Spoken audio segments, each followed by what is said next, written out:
Now, how can Ugandans benefit from the oil and gas sector? I believe it is a question everyone does ask all the time, and these are discussions we've had even before this year, and I believe the opportunities are there for almost everyone who is very aware of all the information that is being circulated around by the Petroleum Authority, as well as other key sector players in the oil and gas sector, pretty much. But now we get back to our discussions. Alex, I wanted you to at least help me understand this. The civil society organization players have come out, and other activists have come out to say that this oil and gas sector will cause climate change. How have you been able to address this? Thank you, Joram.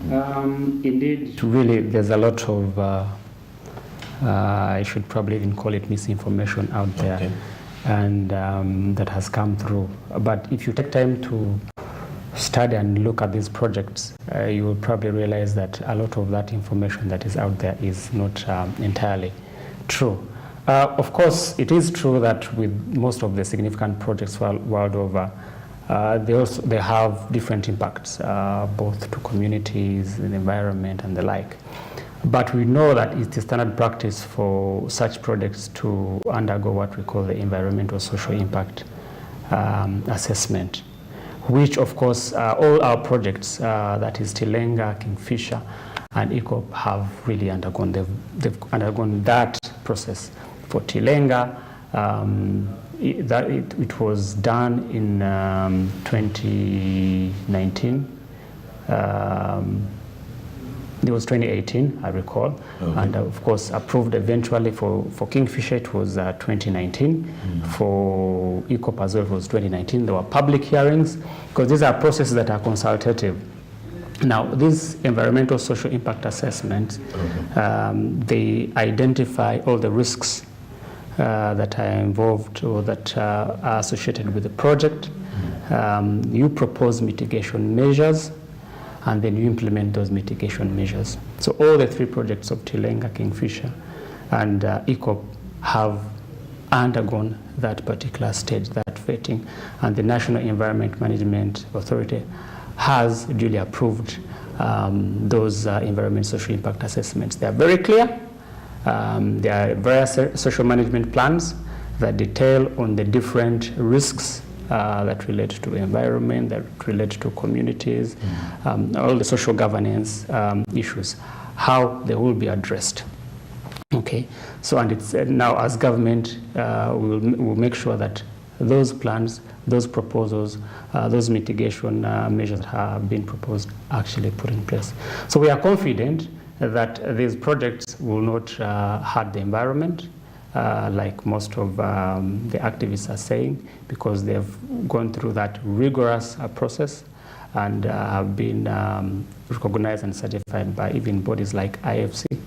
So we are confident that our projects are not going to affect the environment. We'll explore them in the most efficient way to safeguard the environment, because like you know, indeed, they are housed in areas that are sensitive to the environment with high biodiversity, issues. All right. Yeah. Now let's look at also the issue of increasing prices of fuel in Uganda.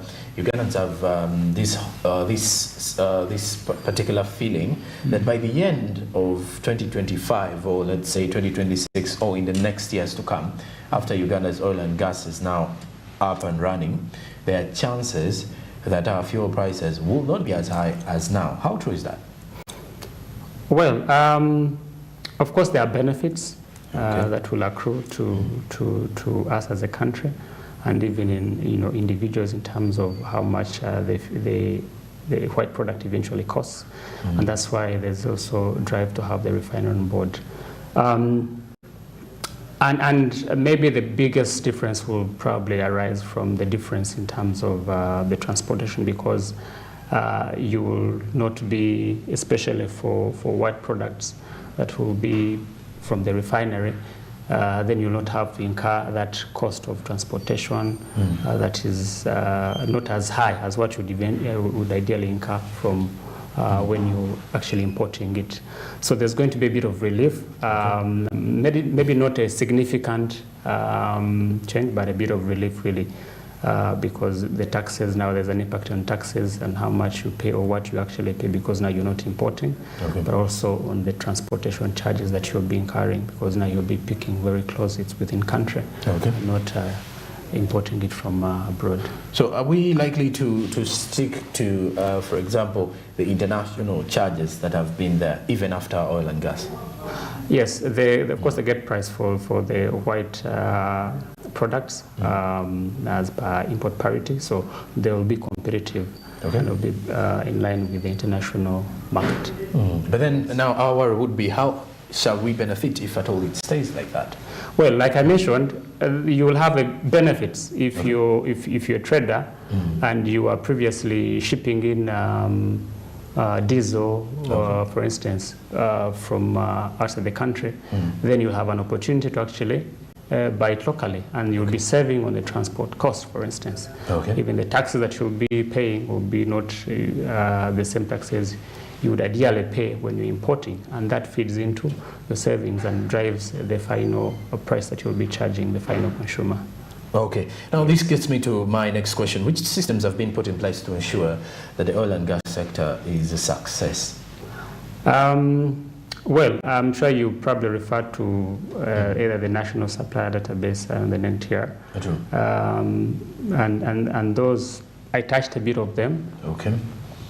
But those are very key systems that the authority uses as a regulatory tool. I will start with the National Supplier Database, which is essentially a register of companies that are interested to supply the oil and gas sector. And of course, the PAU houses that system. It's an online system. And it comes from Section 10 of the Act that I earlier mentioned, the Petroleum Exploration Development Act, that requires the PAU to put in place a register of companies or individuals that are participating in the oil and gas sector. So that National Supplier Database, like I mentioned, is an online system that can be available, that you can access through the PAU website. That's www.pau.go.ug. It's a simple online form where you populate your information, like the name of the company that you're registering, for instance, the address, the business that you deal in, a history of the contracts that you've executed, the names of shareholders and directors, basic information that is essentially required for any person doing business. And you are required also to attach certain supporting documentation, of course, to support your application. And these include the certificate of incorporation. Of course, you have to be a legal entity, and that's something that the PAU ascertains. You also have to have a tax clearance certificate to confirm that you have cleared all your tax obligations. But also you need to have a clearance from National Social Security Fund to confirm that you are remitting the social remittances for your employees. You also need, of course, to be having a bank account. So the expectation is that you have a bank account, and therefore the requirement is that you provide a letter from your bank confirming that you hold a bank account. We don't want to know how much is on the account. But those are some of the requirements. And important to note is that the system, that is National Supplier Database, is for both companies and individuals, because you could be a consultant of sorts. So you also need to register on the National Supplier Database. So it is a requirement that for you to provide any service, any kind of works or products to the oil and gas sector, you have to be registered on the National Supplier Database. That's for a fact. So it is something that we encourage Ugandans to embrace. We have had success in registering and onboarding companies. We have over 2,000 companies on the National Supplier Database, and over 70% of those are Ugandan companies. The others are from over 48 countries. So it's for both the local companies and the foreign companies. You can apply. So when you apply, the Petroleum Authority of Uganda vets or verifies your application. And we work with different agencies to do the verification. Like I mentioned, these documents come from URSP, from NSSF, from URA. So we work with those agencies to verify the authenticity of the documents that you've submitted. For foreign companies, we work with the Ministry of Foreign Affairs that does the verification of those companies to ensure that we have credible companies on the database. Then for the National Oil and Gas Talent Register. I wanted to also ask on the talent, which talent? Oh, yes. Yes, the National Oil and Gas Talent Register, that was established in 2019, again by the Petroleum Authority of Uganda in fulfillment of its obligations as a regulator. And that now system is mainly for individuals who are interested to work in the oil and gas sector. So it's a register of qualified persons that are interested to work in the oil and gas sector. It has two sides. There's the demand side and the supply side. So yes. On the issue of the demand, the ones that want to benefit from it, or the ones who want to supply still? The demand side is for individuals who are intending to provide their services. And the supply side is for the companies. So we have about 118 companies, I think, yes, to be exact. 118, both locally and internationally, or mainly local companies? Both local and international. Yes, so those recruit off the National Oil and Gas Talent Register. And like I earlier mentioned, we've had over 300 job advertisements posted on this website. So it's an opportunity that gives visibility to Ugandans. If you're registered there, you're able to be noticed, you're able to get quick information on job opportunities. And it's also available on the PA website. If you go to www.pa.go.ug under national content, you'll find the link for the National Oil and Gas Talent Register. You essentially create your profile, just the way you would create a Facebook profile or LinkedIn or whatever. You create your profile, then you attach your academic credentials, of course, because you're selling yourself. So you need to have your NIN to be able to create an account. Then, of course, your normal biodata to fill in a form. And then you'll be available to be noticed, and you'll be able to access the various opportunities that will be posted by the different companies. Now, also I want to understand something here regarding oil spills. Are we ready for this? Yes, we are ready. I'm sure you've also heard the recently launched and approved oil spill contingency plan by the government of Uganda. It details on how we are going to manage oil spills in the event that they happen. There are different tiers that come into play, and different players, including the licensees, the government itself, and the local governments that also have different roles to play. But my viewer out there would as well want to understand more of these terminologies. Oil spill. What does the oil spill mean itself? Yes, oil spill is essentially a spill or a leakage, I would call it.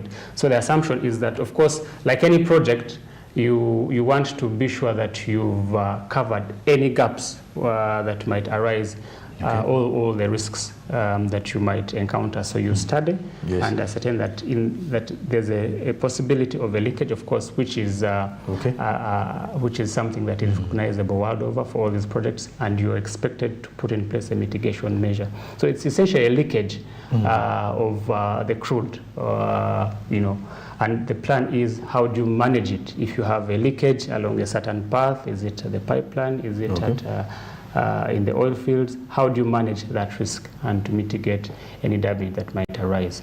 So it's essentially it's like an insurance plan that you have, and there are different sectors or stakeholders that are involved to play different roles, and that is a plan that was recently approved by the Prime Minister and launched. Yes. Now the world is transitioning from the use of fossil fuels, for example, to use clean energy resources. We're seeing big economies pushing for this one.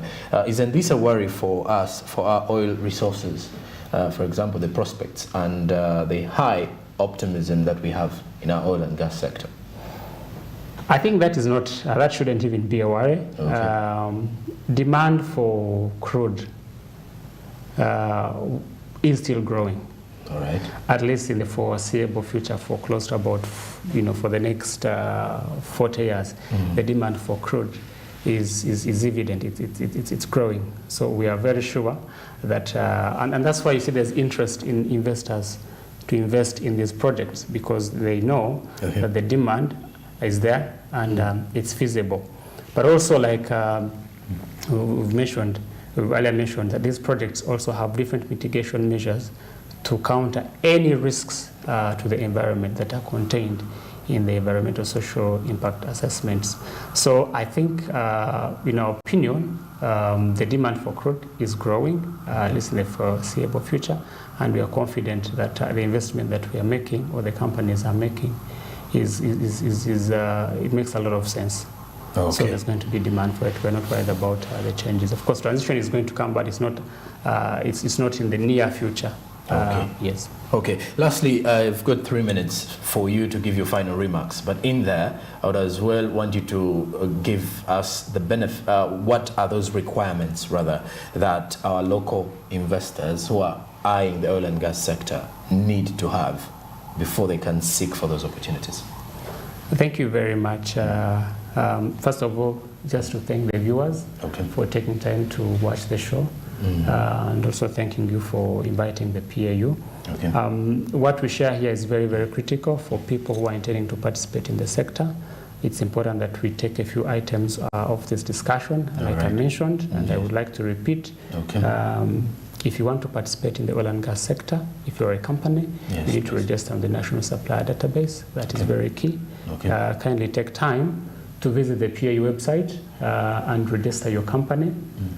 You can also register on the National Oil and Gas Talent Register to give you visibility for any opportunities, but also attend and participate the various engagements and workshops that different stakeholders undertake to disseminate information on opportunities and how Ugandans can participate. That includes both the PAU through their workshops, or even the oil companies that conduct these engagements every quarter. So it's important that we take interest in this information. Also visit the PA website, because there's a lot of information that can be utilized, and you will be brought to speed on the developments, on where we are and what you need to do. So it's important that you also do that bit of work, but also look out for these opportunities. They advertise in the media, both print or social media. Look out for these opportunities, and you will be able to participate, and you will have an opportunity. Okay. Yes, please. And many thanks for joining us this morning. And this has been an insightful discussion, trust me. I've been having Alex Biamukama, National Content Officer and Contracts at the Petroleum Authority of Uganda, looking at and discussing the final investment decision post conversations. All these are entirely to look at how ready we are and to prepare ourselves for the oil and gas in Uganda, and to see that we tap into the opportunities that are available. Now, remember as well, if you want to tap into these opportunities and to get these benefits, you as a supplier, you need to register via the National Supplier Database, right?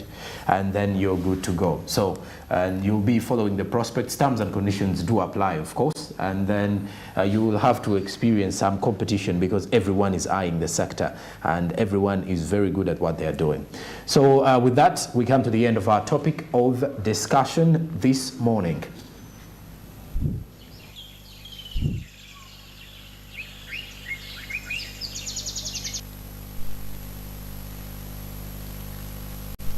Right now, with that, we're heading into our SMB Insight. Today's Insight, we're looking at birding. Birding is part of tourism in Uganda, and with that particular experience, some tourists travel miles and miles beyond, from Europe, from the United States, from Asia, to come in Uganda to experience and track down certain birds, and that is what we come up with birding. So it is a sector in the tourism industry in Uganda that is actually developing and growing more and more, and it's actually possessing enormous potential to transform Uganda's tourism sector. So we have, with our SMB Insight, we do have Herbert Byaruhanga, the president of the Uganda Tourism Association, giving us an insight about birding in the country.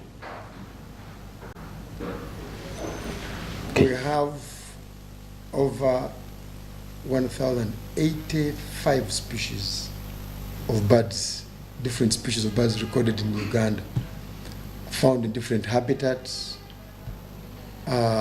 based on different descriptions: forest, wetlands, high elevation, low elevation, water, gardens, microhabitats, macrohabitats. All those are habitats where these birds are found. A few names, if you go to birds we'll find in farmlands, very common. Mouse birds, sparrows, whyders, doves, thrushes, sandbirds. But all the same sandbirds, you can find even sandbirds in the forest. You'll find some species which specialize in forests, lowland forests, and others specialize in highland forests. We also have endemics. We have turacos which are endemics, sandbirds which are endemics in the Albert and Rift region. We also have those which are East African endemic, like the papyrus gonolake. We have others which are, like fox's weaver is only endemic bird you have for Uganda, not found anywhere else in the whole world, but found in eastern Uganda around Lake Opeta and Pianupe Wildlife Reserve.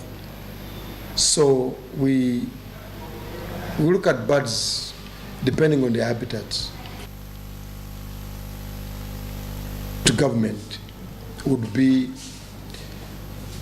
that the government increases funding to these niche products, because they give us an opportunity or a comparative advantage over other destinations, because it shouldn't stop on announcing that Uganda is among the top birding destinations of the world. Buindi, for example, is the #1 birding destination on the African continent, Buindi alone. And it was voted by birders from Europe, not even Ugandans. So that means that we need to invest in it. And if the government is going to create employment for the youth, it shouldn't be foreign companies coming to support us alone. The government should also add in more energy, more resources to make sure that we develop this niche product. It's very, very important for the country. And I can tell you that the income a birder gets, you can't compete with them even if you are a teacher or a nurse or whatever you are. No, not at all. Not at all. You cannot. They earn good money if they are well trained and well facilitated. So I appeal to government to make sure they put in more resources and market Uganda in the source markets like America, like Canada, like where there are many, many bird watchers who travel and are able to spend some good money for the days they stay. The birders stay for more than, they stay longer than anybody else, 20 days, 25 days in a country. So which other people can you earn more money in this? Look at gorillas. You go for only 3 days, 2 days, or even 1 day. You can see gorillas and go away. But birders will come for 20 days, 23 days, and have a day for gorillas, have a day for chimps, and most of the days are doing bird watching and distributing money around the country. They go to all parts of the country, distributing money wherever they pass. They buy things, and the government should wake up strongly. On average, a site guide who knows the birds in the site will earn a minimum of $30 a day. Minimum, that's about $100,000 a day, just showing people the birds. Now talk about the one who does the whole country. We have now started exporting guides to go to other countries. They earn between $100 and $250, depending on how they negotiate. So there is money there, but only that people don't have the patience of building the skills to that magnitude. So they need to put in more energy and make sure they earn there. There's money there. There's no shortcuts. You must know the birds, their calls, their habitats, distributions, and how to find them. I can call maybe 400 species or 500. I can identify them wherever they may be by their calls. Okay? So I'll tell you, if I get business, then I get good money. Yeah.